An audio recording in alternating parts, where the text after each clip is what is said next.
समझाया था ना तुम्हें कि कृष के अलावा घर के किसी और मामले में दखल मत देना। तो क्यों गई थी डैडी जी के कमरे में दवाई देने?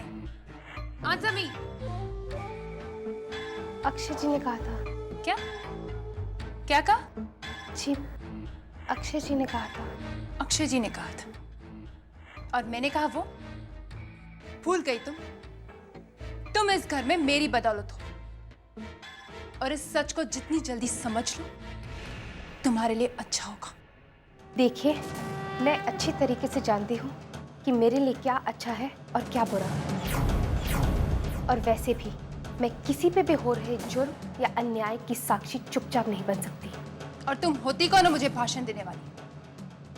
ये मेरा परिवार है, मुझे जो करना है इनके साथ करूंगी, समझ गई? It's my family. फैमिली? आप फैमिली का मतलब भी जानती हैं? फैमिली का मतलब होता है प्यार, एकता, विश्वास। आपके लिए तो फैमिली का मतलब सिर्फ पैसा, पैसा और सिर्फ पैसा है। चुप! बहुत बोल चुकी तुम। अपनी औकात से भी ज्यादा नैनी हो, नैनी बनकर रहो। इस घर की बहू बनने की कोशिश मत करो। और कान खोलकर सुन लो, आज के बाद डैडी जी के कमरे में दवाई देने तुम नहीं जाओगी। क्यों नहीं जाएगी? ममता जरूर जाएगी, क्योंकि मैंने उसे कहा। अक्षय, ये हक तो मेरा है, इस घर की बहू का।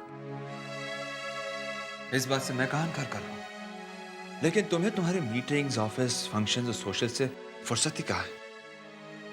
वक्त है तुम्हारे पास? ममता सब कुछ मैनेज कर लेगी। तुम्हारे कहने का मतलब ये है कि मैं अपनी जिम्मेदारियों से भाग रही हूं? Of course not. मेरे कहने का मतलब ये है कि दवाई चाहे कोई भी दे, लेकिन डैड पूरी तरह से ठीक हो जाना चाहिए और हमें इस बात पर बहस नहीं करनी चाहिए। Got it?